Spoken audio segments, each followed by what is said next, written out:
Earlier this week, Duke played North Carolina. It was a massive, massive game in the college basketball world.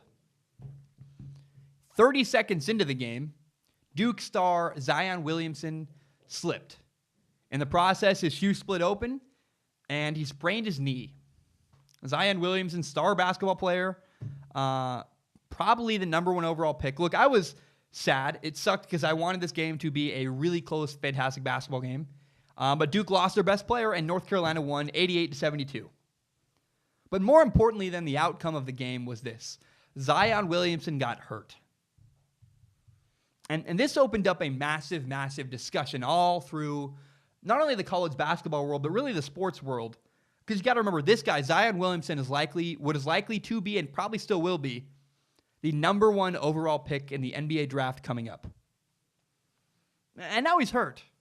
And what that's causing is a lot of people are urging Zion Williamson to sit the rest of the year out. Saying, look, you're in college, you're not being paid.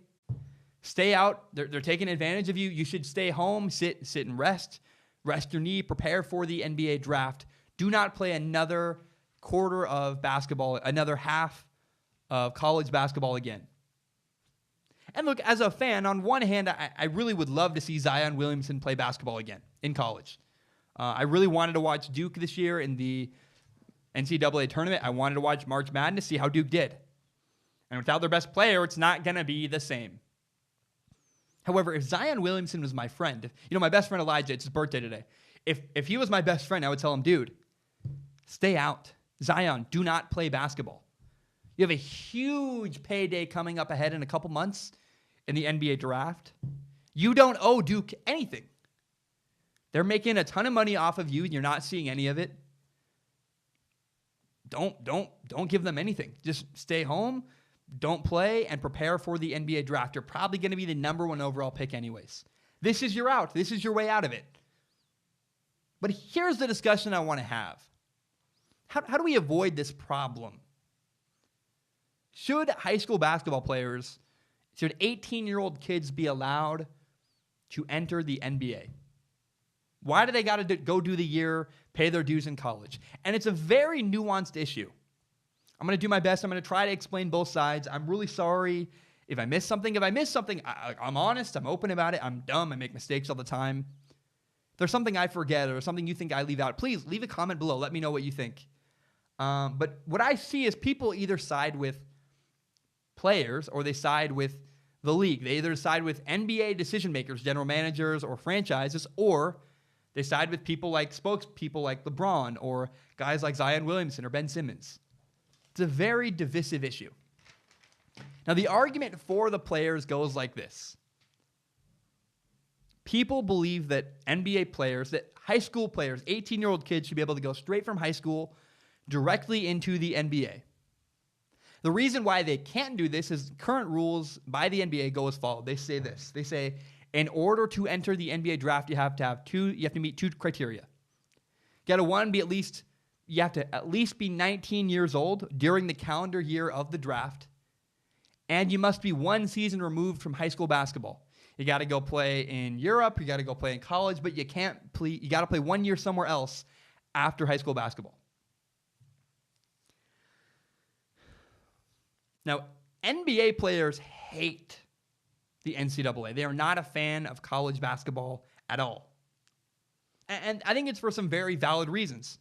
Huge college basketball programs like Duke, Kentucky, Kansas, they make a ton, millions and millions and millions of dollars off of ticket sales, merchandise, promotions, television deals. These programs make a lot of money off of their players, but the players don't see any of this money. They get good facilities, they get free room and board, they get food, but that's not as much. That's not really equivalent to the money you'd be making in the NBA, and really the money that's being brought in by your performance. It's free labor. The NBA, I'll say, the NBA takes advantage. The NCAA, college basketball takes advantage of its players. Millions and millions of dollars are made, and none of it goes to the players. It's weird. You and I can acknowledge it's very weird. If my show brought in millions and millions of dollars and I didn't get any of it, that'd be freaking weird. I'd feel cheated. I'd feel wronged. And it's very bizarre. In America, if you have a talent, you can make money off of it. If you have a great singing voice, you're an amazing singer, you're a great dancer, maybe you're a stand-up comedian, you have the opportunity to make a ton of money because of your talents. But if your talent's basketball and football, or really, if your talent's, especially basketball, the basketball's the most egregious. If your talent's basketball, the rules are different. You got to wait a year. You can't make money right away, no matter how good you are, no matter how much money the NBA would pay you. You can't. And that's weird. It may be wrong. I tend to agree. I think the problem's less the NBA and more the fact that college basketball takes advantage of its players. But there is another side to this. So that's the player's perspective. Players felt like they're taken advantage of. They feel like they should be able to go straight to the NBA. They should be allowed to make money immediately. Take advantage of their talents. But the NBA makes these rules, and the NBA, from their perspective, is this. And I think it's also worth noting, in 2016, the NBA Players Association agreed to a CBA, collective bargaining agreement, which kept these rules in place. The rules where you got to be 19, you got to be 1 year removed. The current players in the NBA agreed to keep those rules in 2016. But who does it really benefit? It most benefits NBA general managers, NBA franchises, NBA decision makers, people who would scout and recruit players to the NBA. Those are the people who are benefited the most from these rules. And it's an imperfect system. I don't have the answers. But again, I got to acknowledge most NBA players and most people in general that play basketball benefit from a year in college. It is very, very rare to see an 18-year-old kid, a guy like LeBron James or Ben Simmons or Zion Williamson. Those kind of people are very rare. People who you think could make an impact day one at 18 years old in the NBA, those people are few and far between. But it does happen, and it happens frequently enough that we have to acknowledge it. We have to figure there's some kind of problem, and it's highlighted every single time we have a player like Zion. So I want you to try to see this from an NBA general manager's perspective. You have a kid. You're recruiting a kid who is, or you're scouting a kid who's in high school. He plays AAU basketball. Nobody scouts kids in high school basketball. They scout kids in private leagues where the best play all the best, and it's a collection of all the best talent in the nation. That's where people scout for future NBA players. AAU basketball. But they're still all high schoolers. If you're in the NBA watching high school kids, I could understand why NBA decision makers would want more information before they draft a kid. We've seen him play against other 18-year-old kids. What happens when people are a little bit bigger, a little bit faster, a little bit stronger? He's always been the best at his age. He's always been the best on the court. What happens when he plays someone who's actually better than him? How does he respond? It's hard to know when you're just watching high school kids. Or what if you're an NBA decision maker? You're a general manager and you draft a player who turns out to be injury prone. Or you draft a player who turns out to just not be very good.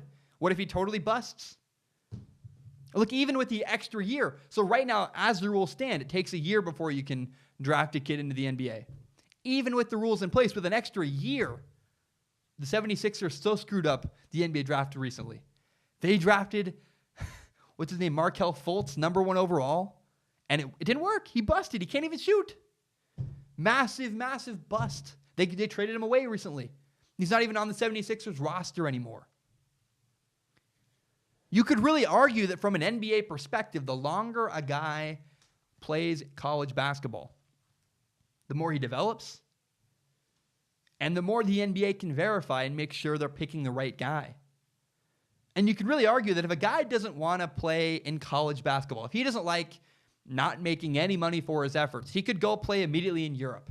If he's that good, go play in Europe. Go make money in Europe, play for a year, then come back to the States. And someone, if they really wanted to, this is the one I agree with the least, if someone really wanted to, they could argue that college basketball isn't actually a terrible setup. It's not as bad as we make it out to be. I think this is kind of silly, but people do say this. They say, well, you may not get millions of dollars like you would in the NBA, but you get free housing, you get well fed, you get great facilities, you get a lot of cool perks, you get a lot of free merchandise. It could be worse, and yeah, it could be worse. It could also be a lot better. But hey, that's an argument people do legitimately make. Now, the dilemma continues. Fred Carter is an NBA writer. He wrote this article for ESPN. I don't actually have the name. I'm sorry. I'll put a link to it in the description below. There's one big problem with college, and that's it. It limits the amount of time players can spend in the gym. It limits the amount of time that players can practice and get better at their craft. That's what happens when you play college basketball. You're told you can't do this all day. You got to go to class. You got to do this. There's restrictions on how much time you can literally spend in the gym. They limit your practice time. It's also worth noting that, and Fred writes this too, Fred Carter says that if players could get to the NBA at 18 years old, it would start their clock sooner. Their clock for getting them towards their second contract. The second NBA contract is really where you make the most amount of money. So if you sign your first contract at 18, you get your second contract by 22 rather than at 23.